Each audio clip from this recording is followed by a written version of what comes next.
আজকের আলোচ্য বিষয় বাংলা সাহিত্যে মধ্যযুগ মঙ্গলকাব্য পর্ব ১। সাথে থাকছে মনে রাখার সহজ টেকনিক। চলুন ভিডিও শুরু করা যাক।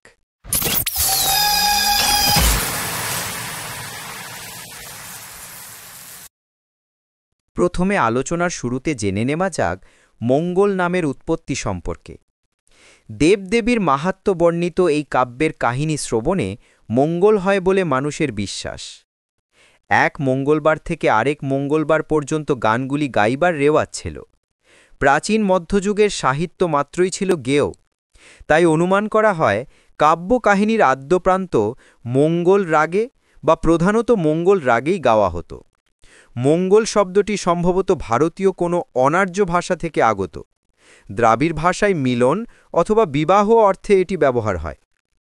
বিবাহাদি অনুষ্ঠানে যে সকল গীত গাওয়া হতো সেগুলিকে সাধারণভাবে মঙ্গল বলে অভিহিত করা হয়। উত্তরাকাণ্ডে এর উল্লেখ আছে।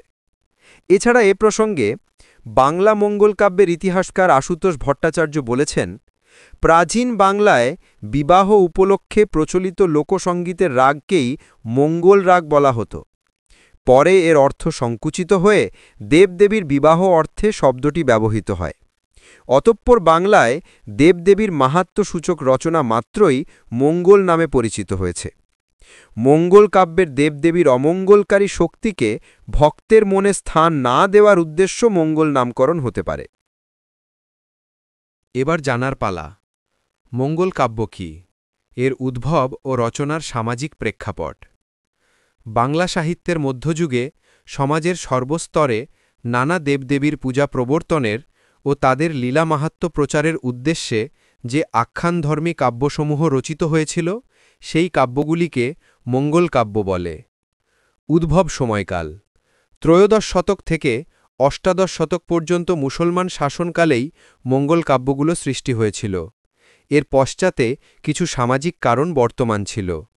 রচনার সামাজিক প্রেক্ষাপট: তুর্কি আক্রমণ, উচ্চবর্ণের হিন্দু সমাজের সঙ্গে নিম্নবর্ণের লোকজীবনের মিলন, লৌকিক দেবদেবীর সঙ্গে পৌরাণিক দেবদেবীর আর সংস্কৃতির সমন্বয়, হিন্দু ধর্ম ও সংস্কৃতির সংরক্ষণ, বঙ্গদেশে অধিদৈবিক ও অধিভৌতিক চর্চা, আর্য সংস্কৃতিতে ক্রমশ অনার্য দেবদেবীর প্রবেশ। এবার জানার পালা মঙ্গল কাব্যের গঠন সম্পর্কে। মঙ্গল কাব্যের কাহিনী মূলত ৫টি অংশে বর্ণিত হয়ে থাকে। ৫টি না অপশানে না থাকলে ৪টি দিতে হবে। প্রথম খণ্ড বন্দনা খণ্ড। বন্দনা অংশে দেবদেবীর বন্দনা দিয়ে কবি তার পিতামাতা তথা অন্য গুরুজনদের প্রতিও শ্রদ্ধা জানাতেন। দ্বিতীয় খণ্ড আত্মবিবরণী ও কবি রচনার কারণ। এই অংশে কাব্য রচনার কারণসহ কবি তার নিজের পরিচয় দিয়েছেন। মঙ্গল কাব্যের প্রায় সকল কবিই কাব্যটি রচনার কারণ হিসেবে তাদের বর্ণিত দেবদেবীর প্রত্যক্ষ আদেশ কিংবা স্বপ্নাদেশের উল্লেখ করেছেন। তৃতীয় খণ্ড দেবখণ্ড। এই অংশে কীর্তিত দেবদেবীর স্বর্গীয় শক্তির কথা বলা হয়ে থাকে। দেব বা দেবী যে স্বর্গের সঙ্গে সম্পর্কযুক্ত এবং তার সন্তুষ্টিতে মানুষের কল্যাণ হয় এই বিশ্বাস জাগানোর চেষ্টা করা হয় দেবখণ্ডে। চতুর্থ খণ্ড নরখণ্ড। এই অংশটিতে মানুষের দুঃখ কষ্ট বারোমাস্যা প্রতিদিনের জীবনযাপনের পরিচয় নারীর প্রতিনিন্দা এসবের প্রাধান্য। তবে সমস্ত কাহিনী সংশ্লিষ্ট দেবদেবীর মাহাত্ম্য প্রচারের উদ্দেশ্যে আবর্তিত হয়। দেবখণ্ডের শাপভ্রষ্ট দেবদেবীরা নরজীবনের দুঃখকষ্ট ভোগের পর দেবতার পুজো প্রচারে সমর্থ হন এবং কর্মশেষে স্বর্গলোকে ফিরে যান। সর্বশেষ খণ্ড শ্রুতিফল। এখানে দেবদেবী বন্দনা শ্রবণে ভক্তের মঙ্গলের কথা উল্লেখ করা হয়। মঙ্গল কাব্যের সুদীর্ঘ কাহিনী কতগুলি পালায় বিভক্ত করে গাওয়া হতো। সাধারণত ৮ দিনের ১৬ পালায় অর্থাৎ ৮টি দিবাপালা ও ৮টি রাত্রিপালায় কাহিনী বিভক্ত হতো। তবে বিষয় অনুযায়ী মঙ্গল কাব্যের পালা বিভাগ স্বতন্ত্র হতো। এবার আলোচনা করা যাক গুরুত্বপূর্ণ কয়েকটি বিষয়। প্রথমে আলোচনা করছি বারোমাস্যা। যে কোনো ধরনের একটি লক্ষ্যকে সামনে রেখে উপলক্ষ হিসেবে নায়িকা নায়ককে দোষারোপ করে বা না করে দীর্ঘ ১২ মাসের নায়ক নায়িকার অর্থনৈতিক দৈন্য বা মানসিক বিরহের যে বর্ণনা প্রদান করে তাকেই মূলত বারোমাস্যা বলে। বারোমাসী গীতগুলো বাংলা মধ্যযুগের সাহিত্যে এক অপূর্ব সৃষ্টি। মঙ্গলকাব্য ও মৈমনসিংহ গীতিকাগুলোতে এ বারোমাসী বর্ণনার উল্লেখ রয়েছে। মূলত বিরহকাতর নায়িকার বিরহপীড়িত মনের এক নিখুঁত চিত্রই হচ্ছে বারোমাসী বারোমাস্যা। তবে শুধু নারীর বিরহ বেদনাই নয়, মানব মনে আলোড়ন সৃষ্টিকারী যে কোনো করুণ কাহিনীই ছিল বারোমাসীর উপজীব্য বিষয়। তাছাড়া বারোমাসী বা বারোমাস্যার আরেকটি বৈশিষ্ট্য হচ্ছে এ বর্ণনা সকল ক্ষেত্রে অগ্রহায়ণ বা বৈশাখ মাস হতে আরম্ভ হয় না। যে মাসে কাহিনীর সূত্রপাত হয় সে মাস হতেই কবি বর্ণনা শুরু করেন। এবার জেনে নেওয়া যাক বাইশা সম্পর্কে।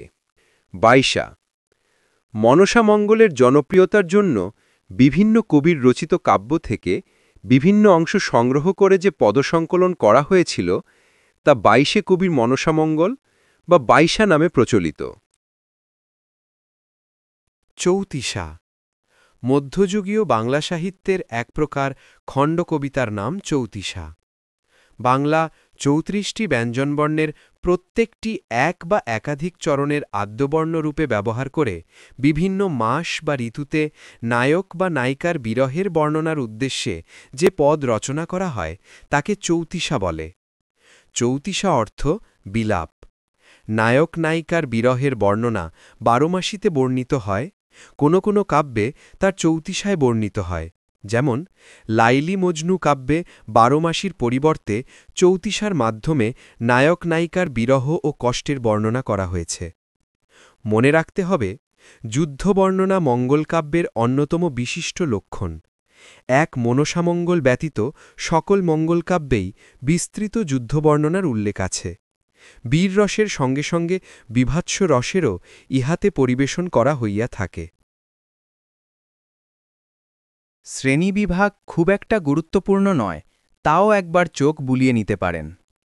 মঙ্গল কাব্যের শ্রেণীবিভাগ: লৌকিক, শিবায়ন বা শিবমঙ্গল, মনসামঙ্গল, চণ্ডীমঙ্গল, ধর্মমঙ্গল, কালিকামঙ্গল বা বিদ্যাসুন্দর, শীতলামঙ্গল, রায়মঙ্গল, ষষ্ঠীমঙ্গল, শারদামঙ্গল, সূর্যমঙ্গল।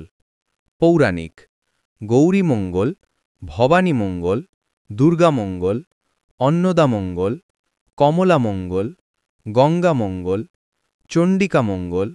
বৈষ্ণব: চৈতন্যমঙ্গল, অদ্বৈতমঙ্গল, গোবিন্দমঙ্গল, কৃষ্ণমঙ্গল, রাধিকামঙ্গল, জগৎমঙ্গল, কিশোরীমঙ্গল, শরণমঙ্গল, গোকুলমঙ্গল, রসিকমঙ্গল।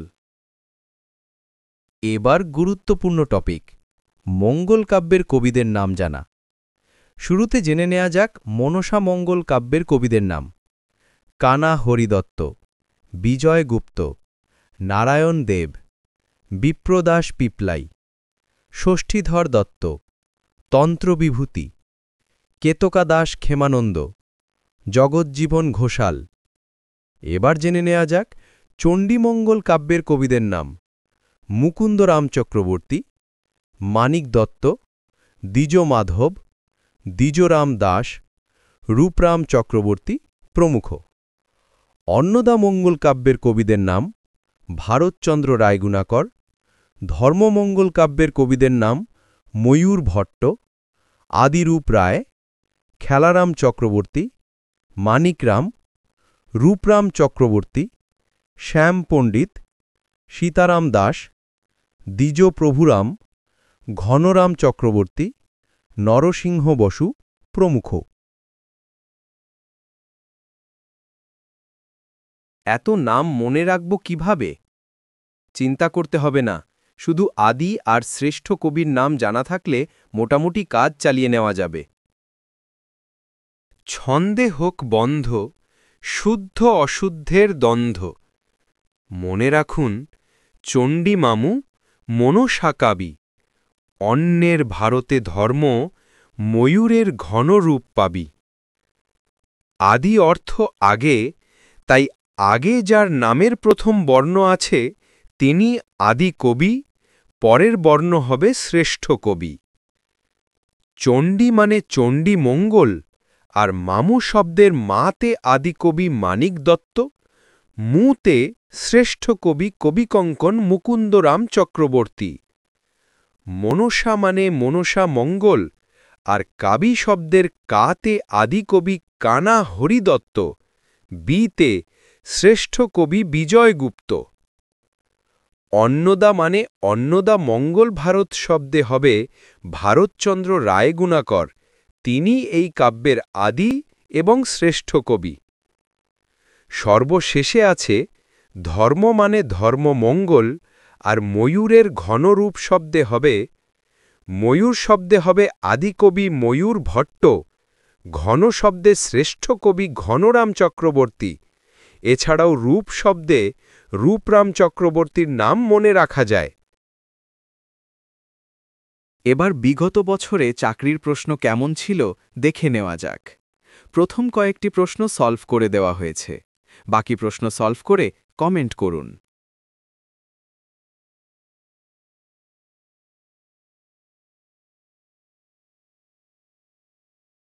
কোনো কিছু জানার থাকলে কমেন্ট করবেন। ভিডিও ভালো লাগলে লাইক কমেন্ট শেয়ার করতে ভুলবেন না। ভালো থাকুন, সুস্থ থাকুন, ধন্যবাদ।